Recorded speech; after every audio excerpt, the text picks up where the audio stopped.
E outra que cria aquela expectativa, assim, não, o negócio já está sendo usado, né? Então, como inovação, ela ainda está no campo de pesquisa, né? Então, a pesquisa, né, quando a gente parte de uma hipótese, né, cria uma teoria, né, e tenta provar essa teoria, né? Aí, se a coisa der certo, a gente faz um produto daquilo, né? E a ideia, né, inclusive, é trabalhar com a bactéria em pó para permitir transporte, tudo isso, né? Então, já pensando num futuro, né, fazer isso daí. Mas vamos lá. Bom, rapidamente aqui, eu sou formado na PUC em 98, eu me formei na PUC do Paraná. De lá para cá tive passagens, mas as duas grandes empresas assim que me formaram, né, praticamente, foram a Gerdau e a Cimento Itambé. Sou muito grato às duas, né, uma multinacional do aço, a outra de cimento e concreto. E o cimento e concreto, ele tem uma coisa assim, né, quando a gente começa a trabalhar, ele vira uma cachaça, sabe? Tu vicia naquilo e não sai mais, né? Fica naquilo. Então, eu virei professor, né, porque eu queria passar esse conhecimento para frente, né? Então eu saí da Itambé, fui professor da Federal do Paraná durante 2 anos e daí professor adjunto da PUC durante 13 anos. E recentemente eu saí da PUC e voltei a trabalhar, né? Como os alunos falam, oh, professor, o senhor não trabalha, só dá aula, né? E realmente, né? Então agora eu voltei a trabalhar, não dou mais aula, né? Mas sempre tive também essa coisa da pesquisa, né? Junto com o mundo acadêmico a gente trabalha, né, no ensino, pesquisa e extensão, né? Bom, pergunta que eu começo assim, né? Quando a gente fala de bactéria, de cicatrização, a gente está falando de problema, né? E é um problema ruim, né? Aí a gente pergunta, tem obras assim sujeitas a danos, né? Então, quando a gente começa a dar uma olhada, né, na nossa engenharia, bom, aqui é uma foto de Itaipu, ali de cima, da crista da barragem, essa do lado direito de vocês é da PUC, né? Aquilo lá é um verdadeiro laboratório, assim, aquele negócio. Tem de tudo. Trinca, fissura, corrosão, reação álcali agregado, o que você imaginar tem lá. Essa aqui, uma obra aqui em Itapema, tirei da foto da janela do apartamento ali do pai, que ele mora ali, meia praia, né?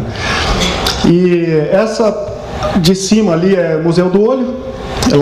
É dentro do museu, quando você está saindo, antes de subir no museu, né? Você passa ali pelas várias salas, né? Daí tu desce, tem uma apresentação ali do Niemeyer e tal, e daí logo depois tu entra nesse túnel, e aí ali são os meus filhos, que toda vez que eles vão lá, eles ficam com vontade de levar o skate ali para brincar, mas não pode, né? Mas vocês estão vendo que tem uma fissura ali, né? Ali no canto esquerdo, ali embaixo, inferior, né? Aquilo ali é uma fissura. Concreto bacana, né? Um concreto branco, assim, bem legal. Embaixo é uma piscina. Por que eu coloquei a piscina? Também, meu filho ali, essa é uma piscina do Sion, mas eles tiveram problemas, tanto o Sion como o Clube Santa Mônica, problema de corrosão seríssimo, porque a piscina hoje ela tem um problema, assim, né? Na verdade são vários problemas, mas enfim, usam sal, né, ao invés do cloro, né, com o argumento de que isso é mais saudável, né, mais bacana, tal, e aquecem a água. Então você tem 2 fatores importantes para a corrosão, né? Todo concreto é poroso e permeável, então, né, todo concreto ele pode ser mais ou menos permeável, mas todo concreto é permeável. Então você tem problema de corrosão, né? E a maior parte das piscinas vão ter problema de corrosão. Não precisa ser nenhum profeta para dizer o que vai acontecer. Bom, aqui também, no lado direito, sacada de um prédio lá em Curitiba, na frente da Praça da Ucrânia, onde mora meu sogro. Vê, eu sempre estou presente assim nessas desgraças, né? Mas isso, pelo menos eu tiro foto, né? E ali do lado direito é a Federal do Paraná. Aquilo ali. É o Politécnico, é o campo de engenharia, né? Houve uma movimentação no bloco, né, e o piso levantou, né? Interessante, né? Bacana essas coisas, eu adoro isso aí. Mas assim, quando a gente para analisar a nossa engenharia, né, vem uma coisa na minha cabeça que eu falo assim, né? Tem aquele ditado popular, né? De médico e louco todo mundo tem um pouco, né? Tem que acrescentar engenheiro, isso aí. De médico, louco e engenheiro todo mundo tem um pouco, porque todo mundo acha que consegue fazer. E aí assim, tu pega um piso, né? Já peguei problema em piso, aí o cara quer processar a empresa, não sei o que e tal. Eu falei, cara, quem é o engenheiro responsável? Engenheiro para quê? Isso aqui é um piso, né? Como se piso não fosse uma estrutura, né? Aí o cara está lá com um equipamento de 5 toneladas, né? Um torno de 5 toneladas em cima, quebrou tudo, né? Aí, né? O que faz agora? Eu falei, olha, né? Para engenharia a gente dá jeito em tudo, né? Só precisa de 3 coisas para a gente fazer o que a gente quiser na engenharia, né? Tempo, dinheiro e que ninguém atrapalhe, né? Tendo isso, daí tu faz. Bom, isso aqui é um prédio lá em Curitiba, na frente do Angelone, cara. Tá paralisado, não sei porquê, né? Não sei. Pois é.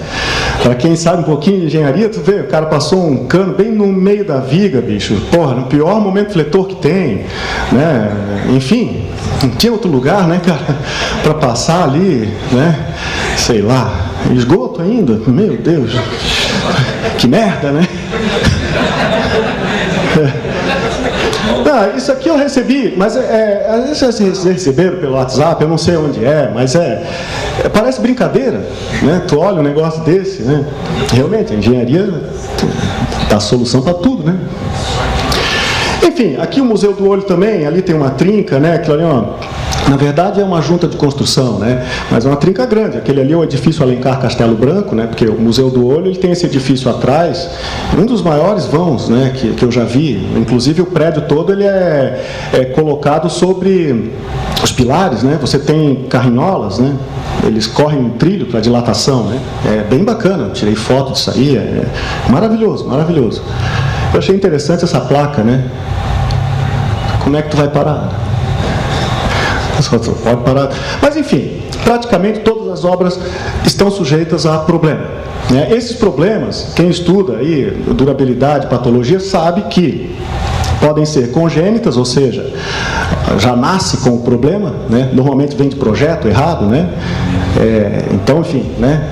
É um assim, né? O cara fez o negócio errado. A construtiva, o cara constrói errado, né? E aí você tem alguma manifestação. Pode ser adquirida, né? Por exemplo, cloreto entrou na estrutura, né? Reação carbonatação, por exemplo, né? Com CO2 entra, não tinha, daí começou a ter, né? E coisa assim, vai ser adquirida ao longo da vida útil. Eu ia falar reação álcool agregado, mas reação não é, porque na verdade você já sabe que o agregado é reativo antes, né? Pelo menos faz mais, enfim, demorou para a gente descobrir isso também. Aí, e pode ser acidental, né? Um carro vai, dá uma porrada no pilar, alguma coisa assim, né? Aquela sacada, né, que eu mostrei para vocês, que lá é sobrecarga, né, na estrutura, né? O cara colocou um mármore só ali, e aí uma fonte, botou bem na ponta da sacada, né? Mas dizem que o problema estava no cálculo do prédio, enfim. Bom, então é o seguinte, quando a gente fala nessa questão de durabilidade, né, durabilidade não é a mesma coisa que vida útil, as pessoas confundem um pouquinho, mas enfim, quando a gente fala de durabilidade das estruturas, a gente tem vários problemas que podem acontecer. Não vou aqui ficar entrando em detalhe disso, porque tenho muita coisa mais importante, mais bacana para falar, né? Mas, enfim, uma coisa é fato, né? A gente tem o concreto hoje como o principal modal construtivo, né? Não existe obra sem concreto, né? É só olhar em volta, mas a casa é de madeira. Sim, o poste que está levando energia é de concreto, o tubo que está embaixo é de concreto, a área molhada, cozinha, banheiro, o piso é de concreto, né? A fundação é de concreto. Mas é de drywall? Sim, né? É drywall, mas tem um detalhe em concreto, né? Aí a gente estava vendo, né, a própria questão da Agenda 21 e tudo, essa questão, né, das construções ecológicas. Você vai ver as que tem o selo, né, LEED, Aqua, né, tem concreto, né? Então, assim, é claro que polui, é claro que o cimento libera CO2, tudo isso a gente sabe, estamos tentando minimizar, né, de várias formas, né, mas assim, o fato é que né, a gente tem isso daí. Aqui no Brasil, nós somos referência em tecnologia do concreto, né? Dizem que santo de casa não faz milagre, né? Mas nós somos referência, né? Nós temos aqui ótimos pesquisadores, né? Paulo Monteiro, Paulo Helene, Prudêncio aqui em Santa Catarina, né? Enfim, né? Isaías lá, né, em Rio Grande do Sul, e por aí vai, né? Geraldo, isso aí, ele mesmo.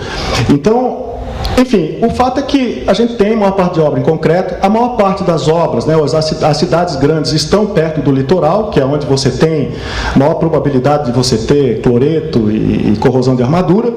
A gente tem também diversas pesquisas, né, que estão sendo feitas assim com o intuito de melhorar as construções. A própria alteração da norma 6118 veio pensando nisso, né, foi remodelada em 2003, agora em 2023, final do ano, ganhou uma nova versão. Mudou bastante coisa de proteção, né? O pessoal estava falando, aí a norma 6118 alterou alguma coisa aí na área de proteção. E assim, a ideia é que toda hora que a gente vê um concreto, a gente vê uma fissurinha, né? E às vezes fissura, às vezes trinca, às vezes rachadura, às vezes greta, né? A diferença é a espessura dela, né? A gente costuma dizer o seguinte, né? Que a fissura, ela sempre acontece na nossa obra, a rachadura sempre na obra do concorrente, né? Bom, isso aqui é um piso lá da Vale Fértil, vou ficar um pouco em pé também, porque dói também, ficar sentado. Mas aqui, a coisa pode acontecer, nesse caso aqui, era uma indústria de azeitona. Ali você tem aquelas barricas, né, com salmoura, provoca corrosão, né, empilhadeiras com cargas concentradas, né, e aí você tem aí um piso, né, que não foi chamado engenheiro, né.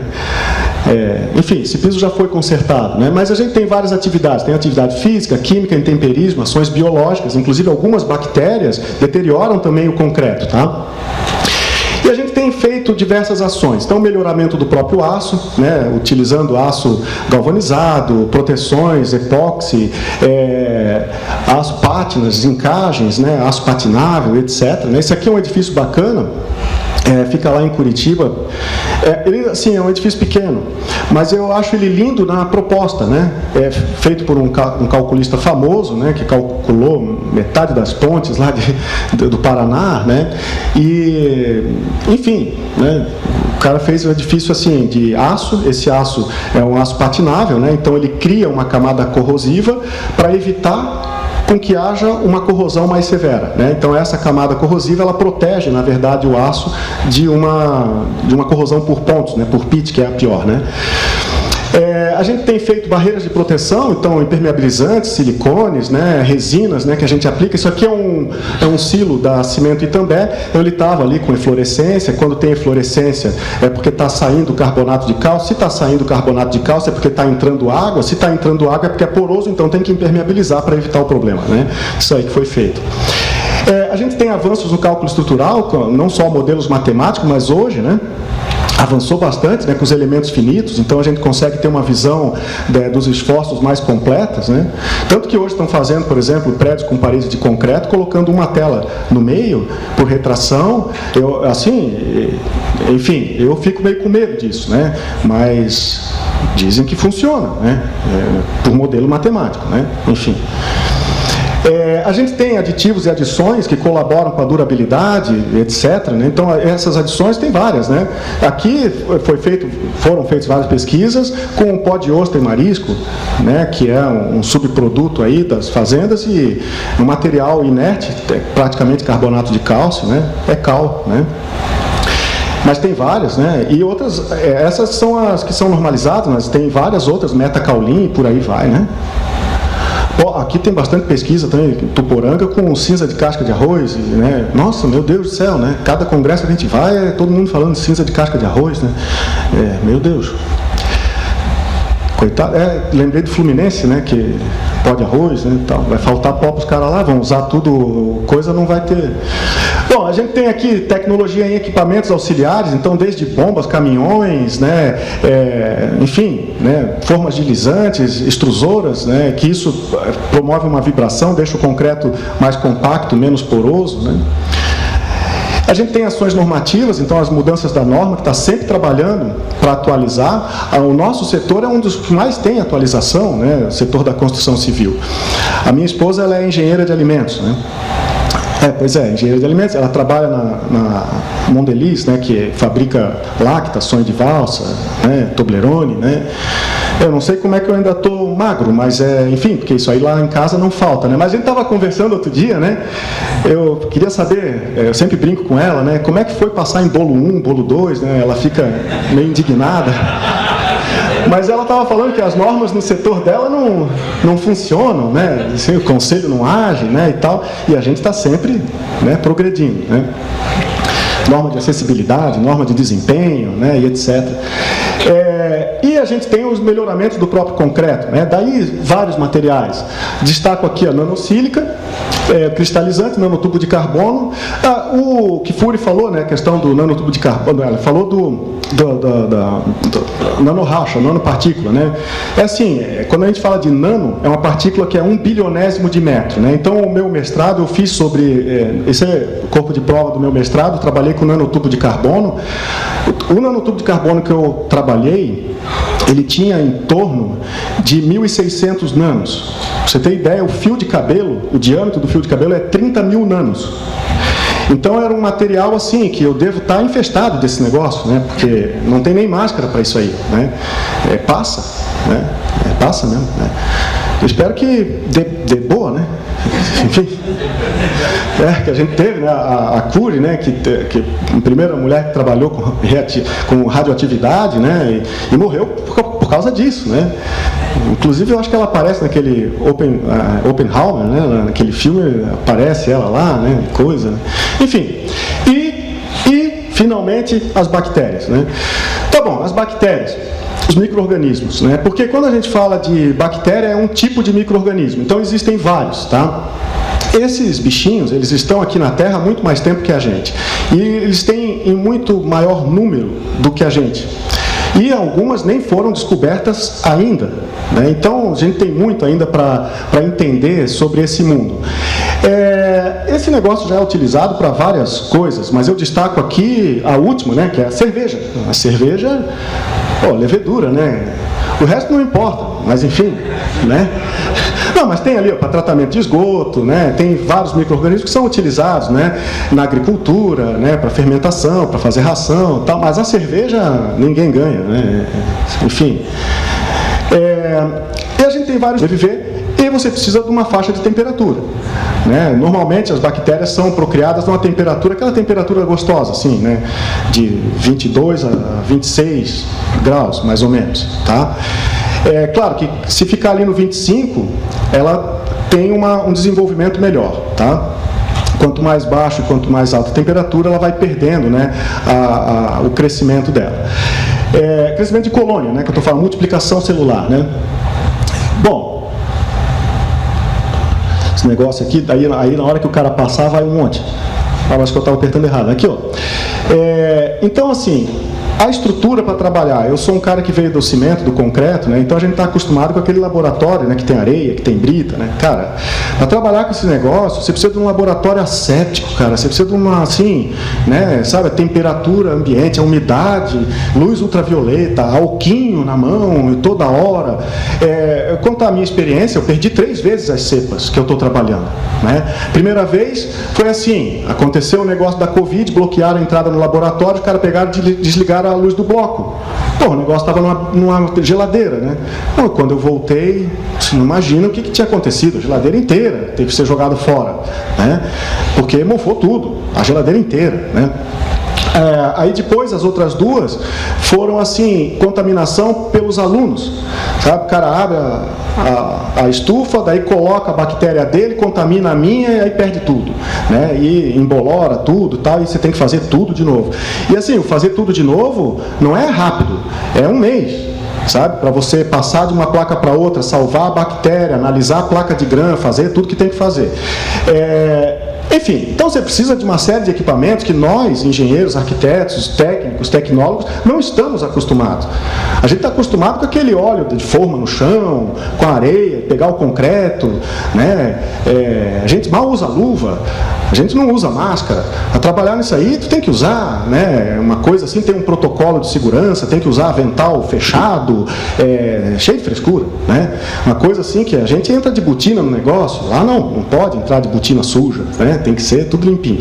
Então não é toda a universidade, né, em qualquer canto, que tu vai encontrar uma infraestrutura dessa para trabalhar. Então não é fácil, né, de fazer o negócio, tá? Aqui uns exemplos de equipamentos que são normais nesses laboratórios, né, que a gente não está acostumado. Né? Então vai desde uma autoclave, né, uma mufla de 2 mil graus. Às vezes tu vê um mecânico apertando um parafuso e fala, isso é fácil, então vai fazer. Então aí tu vê que o simples não é fácil. Né? E trabalhar com bactéria, quando a gente fala, é bonito, né? Mas na prática não é fácil. Tu tem diversas, né, empecilhos, né, em tudo isso daqui.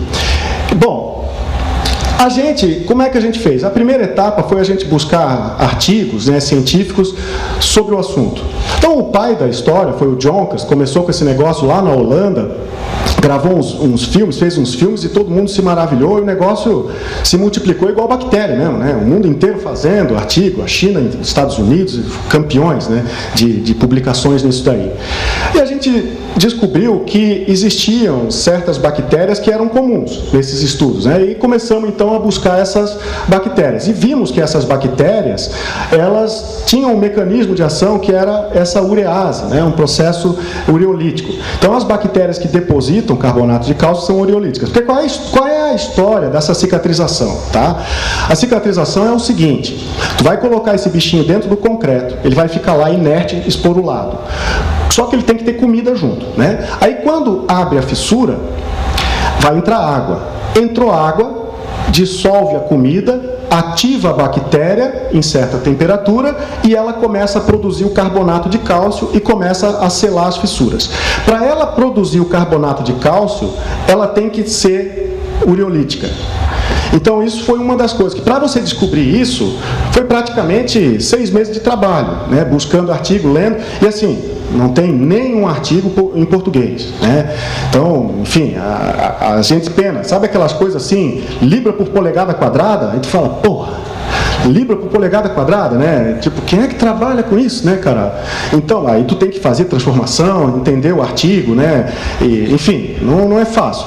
Aí, segunda etapa foi a gente correr atrás desses micro-organismos. Como é que a gente vai comprar esse negócio? Eu achei que era mais difícil, mas existem vários laboratórios no mundo que vendem as bactérias. Nós compramos, né? A gente correu atrás desse, né? Que tinha esse, mas daí a gente viu que ia demorar, é muito caro também, porra. A bactéria custava ali praticamente $360, né? Então, muito caro. Daí a gente foi para um outro que na Alemanha. Esse também não nos atendeu, mas esses caras são difíceis de lidar, né? Porque o negócio é o seguinte, para você importar um negócio desse, você tem que ter um negócio chamado radar, que é um número lá da Receita Federal para você poder importar, caracteriza lá a importação. E não tem radar esse negócio. Mas não tem, você não pode importar. Então um amigo meu ia ter que trazer na bagagem, né, o Henrique, e ele ficou meio com medo, assim, não sei porquê. Né? Eu falei para ele, não tem problema, né, se a polícia pegar, só vai jogar fora, né, e vai jogar fora no aeroporto. Se acontecer alguma coisa, é só quem vai para o aeroporto que, né? Bom, daí a gente conseguiu, na verdade, a gente conseguiu na Fiocruz. Então, na Fiocruz, a gente conseguiu comprar uma das bactérias, que é Bacillus esféricos. Então, é uma bactéria, né, Bacillus, e em forma de uma bolinha compridinha, né, é um Bacillus, né, um bastonete, né. Muito bem, compramos lá a bactéria, ela vem em placa, né, ela vem numa placa. A gente pega ela, já tem que passar para outra, a cada 3 meses tem que ficar passando, porque senão ela morre, né? E aí passa para a placa junto com aquele agar nutriente, né? Faz o agar nutriente e tal. Daí a gente estava trabalhando com essa, né? Descobrimos então que ela é ureolítica, etc. e tal, e vamos trabalhar com essa e tal. E o pessoal da Federal, o pessoal da biologia, chamou a gente lá, eles têm uma série de aquários marinhos. E tinham alguns aquários desse que os filtros estavam entupindo muito rápido. E a gente foi olhar aquele material, analisamos no MEV, né, microscópio eletrônico de varredura, e vimos que era carbonato de cálcio aquele negócio, né, morfologia e tal. Usamos o EDS para comprovar carbonato de cálcio. Pô, então alguém está depositando carbonato de cálcio. Pegamos coleta da água e descobrimos que tinha uma bactéria lá dentro do aquário que depositava carbonato de cálcio. Aí a gente, vamos usar essa bactéria, né? Provavelmente ela não é patológica. Fizemos o teste de Gram, coloração de Gram, não é patológica, então vamos usar. E começamos a trabalhar então com as duas bactérias. Só que, para a gente chegar nesse negócio, né, primeiro a gente tem que ter a segurança, então a gente tem que fazer esse teste de Gram, coloração de Gram, para ver se dá positivo ou negativo, né? Se der negativo, esqueça, é uma bactéria patogênica que pode vir a ser uma superbactéria e prejudicar o meio ambiente, né? E aí fizemos o teste de urease para saber se ela é ureolítica ou não, porque senão a gente nem tocaria a pesquisa para frente. E eram as duas, né? Então começamos a trabalhar com as duas. Só que assim, a gente antes, né, de fazer isso, a gente tinha estudado 12 bactérias e selecionamos 4, e dessas 4 a gente ficou com 2, depois de todos esses ensaios assim que a gente fez, tá? A gente pegou até... Cara, a gente foi na farmácia. Sabe aquele negócio que a gente compra para estômago? Um vidrinho assim, que parece um engove, mas é um negócio de vidro assim. Oi? Isso. Não é hipocler. Engove não, hipocler. Parece hipocler, só que ele é marronzinho. Pegamos até aquilo, que ali tem bactéria, né? A gente queria ver o que se dava, né? Vai que... Né? Essas coisas assim, de velho, né? Essas coisas assim. Meu pai, né, cara? Daí não sobra. Bom, aí a gente começou a ver, né? As fissuras. Mas fecha qualquer tipo de fissura? Pois é, não. Né? Por exemplo, fissura de 0,8 milímetros para cima, já é difícil ela depositar o carbonato de cálcio. Porque ela precisa de cálcio, íon cálcio, para fazer o carbonato de cálcio. Quando você tem uma fissura pequena, você tem uma área que ela fica em contato muito maior do que a grande, né? Então, você tem a solução é melhor para fissuras pequenas. Existe uma certa reação, né, que ela faz para comprovar, né, se ela é ou não é ureolítica e deposita carbonato de cálcio. Mas esse negócio, ele ainda está sendo estudado. A gente ainda não tem certeza de que a reação é essa mesmo, tá?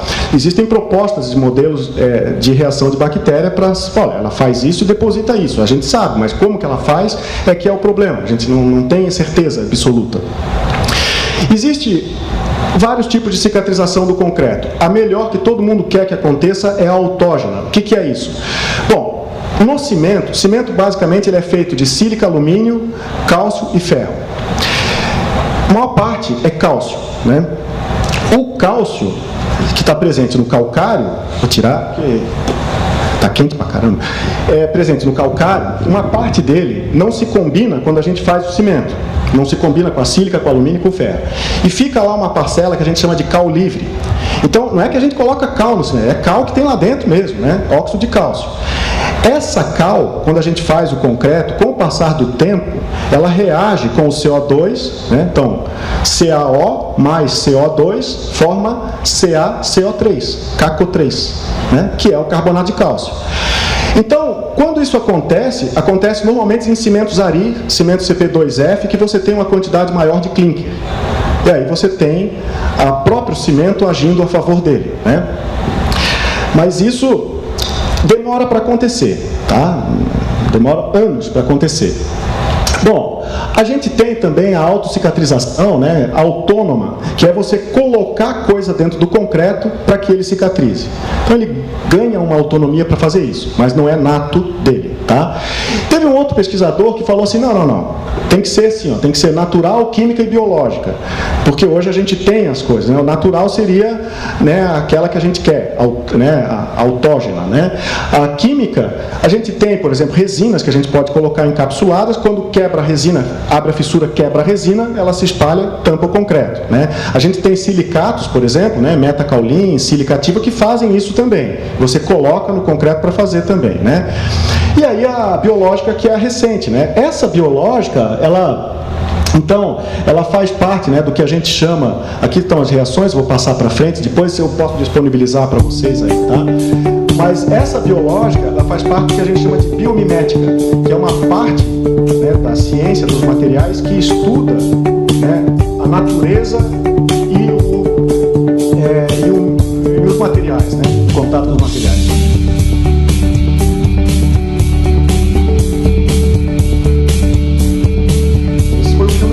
So what we do is we replace part of the aggregate material, so the stones, for hollow spheres, which we fill with food and bacteria. We impregnate the aggregates and add that to the concrete mixture. Tem cara de louco, né?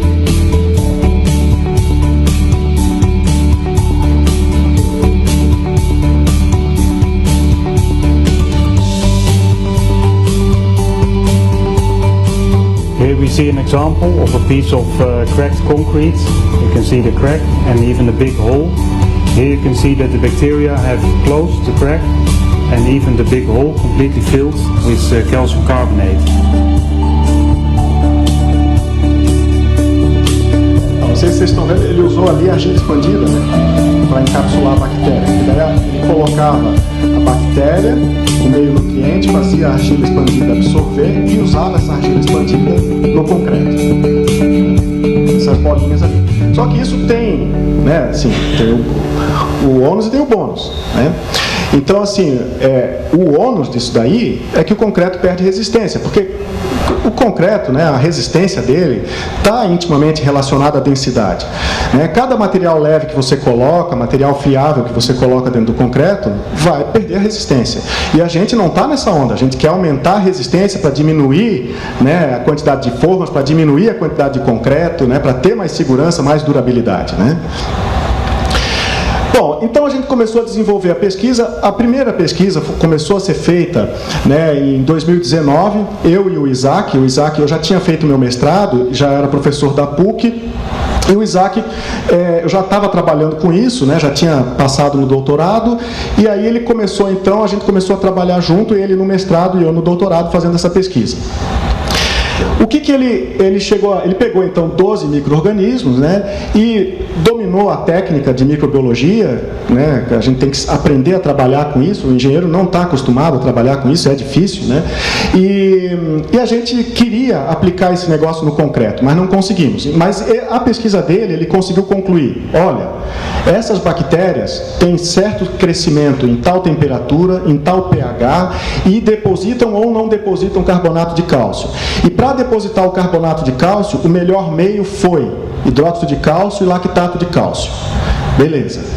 Aí eu falei assim, porra, o cara usa lactato de cálcio, bicho, a gente vai colocar lactato de cálcio no concreto? Vai dar ruim esse negócio, né? Aí eu falei, pô, uma coisa que tem cálcio, que precisa de cálcio para ela transformar em carbonato, é o próprio hidróxido de cálcio, ou a cal hidratada, né? Pô, vamos trabalhar então, vamos fazer o teste com cal hidratada, para ver se esse negócio funciona. Porque a gente fica trabalhando com materiais que não são o nosso, né, são do mundo químico, né, a gente coloca um material desse, cloreto de cálcio, por exemplo, tem cloreto, tem íons cloreto, vai dar corrosão, né, então você tem que tomar um cuidado assim. E eu sempre tive esse senso prático também, né, falar assim, não, pô, o negócio tem que ser aplicável, né, mesmo que não seja, a pesquisa ela tem que ser feita independente de ser ou não aplicável, você nunca vai saber, né, contam aí os antigos que, pô, antigamente a fibra ótica custava, né, os olhos da cara, né? Hoje você vê isso até em pinheirinho de Natal, né? Então, graças a alguém que desenvolveu isso. Mas se fosse pensar que não tivesse aplicação ou que era muito caro, ninguém faria nada, né? Bom, então a gente começou a trabalhar depois com 4 bactérias, tá? Começamos a pesquisar essas 4 bactérias e a gente chegou ao seguinte, que não valia a pena, na verdade, trabalhar com 2, que é o bacilos esféricos da Fiocruz e aquela bactéria marinha que a gente não sabia que era. E aí a gente fez o sequenciamento genético pelo método 16S, foi assim, ó, demorou 1 ano para fazer esse negócio e a gente chegou na estepa da bactéria. Só? Então vou acelerar aqui, tem só 5 minutos, cara. Então o negócio é o seguinte, a gente foi e eu consegui descobrir que colocando o hidróxido de cálcio em várias porcentagens vai mudando o pH do meio. Funciona do pH 7 a 12. O pH do concreto, se você pega um cimento muito alcalino, como o Ari, ele vai ter em torno de 13. Então, seria melhor trabalhar com cimento com cinza, o pH é menor. No entanto, precisa de óxido de cálcio, e tem menos óxido de cálcio num concreto, um cimento com cinza. Então, a gente tem que colocar o hidróxido de cálcio, né? Chegamos a essa conclusão. Outra conclusão que a gente chegou, então a gente fez, para comprovar isso, né, a gente fez o MEV, né, microscópio eletrônico de varredura. Aqui a gente conseguiu, dá para aumentar até 100 mil vezes, né, mas a gente não conseguiu tudo isso. A gente conseguiu aí 5 mil vezes, porque um ônibus passando fora da PUC já tremia o negócio, você não borrava a imagem, né. Aí os elementos químicos a gente viu então pelo EDS, né, a espectrometria com energia dispersiva. Muito bacana esse equipamento, pinta de ouro a amostra, né, faz ali. aqui também o DRX, que daí a gente vê pelos picos, né, o que são cada picos daquele, e a gente viu então que cada pico daquele era carbonato de cálcio, e aí chegamos à conclusão, pela morfologia e tudo isso, que era carbonato de cálcio. Muito bem, aí fizemos o primeiro teste piloto. O bacana é que a gente descobriu, esse com o micro-organismo ali, é mais escurinho, né, quando a gente fissurava ele e jogava fenolftaleína, ele ficava rosa, né, aquele rosa fúcsia, significa que não houve carbonatação, então o concreto ficou menos permeável. E a bactéria, de alguma forma, criou carbonato de cálcio. Mas daí nós fizemos o teste na bactéria e morreu tudo, porque a gente tentou tirar do corpo de prova e não funcionou, né. Aí eu fui conversar com o professor, pô, morreu tudo. Ele falou, que bom, ela faz a função e morre, né, cara, não vai ser liberada para o meio ambiente. Eu falei, pois é, né, duro é explicar isso num doutorado, mas enfim, né, fizemos isso daí tudo, tá? E aí, cara, as respostas que eu tive até agora nessa pesquisa. Sobrevive em pH alcalino? Sobrevive. Até 12. Né? Com hidróxido de cálcio? Com hidróxido de cálcio. Quanto tempo ela sobrevive? Não conseguimos determinar. Aqueles corpos de prova já tinham 6 meses quando a gente fez o ensaio de fenolftaleína. Tá? Vai comatar fissura? Só as pequenas. Isso é o que eu tenho certeza agora. Tá? Pode usar como agente de cura? Não, não é agente de cura. Tá? Não pode ser utilizado. Qual o comportamento frente à carbonatação? Diminui carbonatação e aumenta a impermeabilidade do concreto. Né? Diminui a permeabilidade. Permeabilidade é diferente de absorção. Tá? A absorção é o quanto de água ele absorve. Permeabilidade é o quanto de água que passa. Tá? Qual a influência sobre as propriedades do concreto? Aí é que está o problema. Né? Quando a gente vai fazer uma pesquisa, a gente tem que fazer tudo isso. E é pesquisa. Então você parte ali, são 2 bactérias. Aí quando você chega num final e fala assim, essa bactéria funciona, o cara não tem noção do cruzamento de dados e do tanto de conta estatística que a gente teve que fazer para garantir com que aqueles números fossem passados, né, para a comunidade científica com uma certa confiança. Né? Então eu não só vou dizer, olha, aumentou, diminuiu a resistência, como eu vou dizer, eu tenho tanto % de certeza que aumentou ou diminuiu a resistência. Agora, o assunto, ele é muito controverso, tá? Assim, tu lê um cara que fala 1000 maravilhas. O cara usa até aquele negócio kefir, né? Aquele negócio que a mulherada gosta desse negócio, né? Aí tem um que é com água, outro que é com leite, né? Os caras usam até aquilo e falam que dão certo. Eu usei aquilo, não dá certo. Né? Não dá. Então, tu fica botando em xeque os próprios artigos científicos, né? A revisão desses artigos, como é que está sendo feita. Então, assim, tem pouca influência na compressão, influencia muito pouco na compressão, ao meu ver, tá? Mas reduz a absorção, migração de cloreto, aumenta a velocidade do pulso ultrassônico, significa que o material fica mais denso, porque o som se propaga mais rápido em materiais mais densos, né? Então, aumenta a resistividade elétrica, então, né, você diminui a passagem de corrente, né? E tem muitas promessas e boas perspectivas, mas tem também o lado negativo desse negócio todo. Existe a preocupação ambiental, existe a preocupação se esse negócio vai dar certo sob o ponto de vista comercial, porque assim, você tem produtos hoje que são prontos para isso e muito mais baratos e já desenvolvidos. Você tem resinas epóxi, você tem filmes que você pode colocar, vidro líquidos e por aí vai, né? Enfim, tá? Nós estamos aí hoje estudando ainda bastante, né, vários artigos, e o negócio não para nunca, a coisa se desenvolveu muito, e a pesquisa nessa área, ela está em ordem de progressão geométrica, assim, né? O negócio é uma febre, todo mundo pesquisando, e a gente fica com aquela coisa assim, né, será que eu vou chegar a tempo, né, porque o doutorado ele tem que ter uma inovação, só que é tão difícil que eu já não sei mais, né, estou nessa fase, assim, né, o pessoal que fez doutorado sabe o que é essa depressão, assim, né, uma coisa assim, 2 frases que eu deixo para vocês pensarem, né? Que uma do Leonardo da Vinci, né?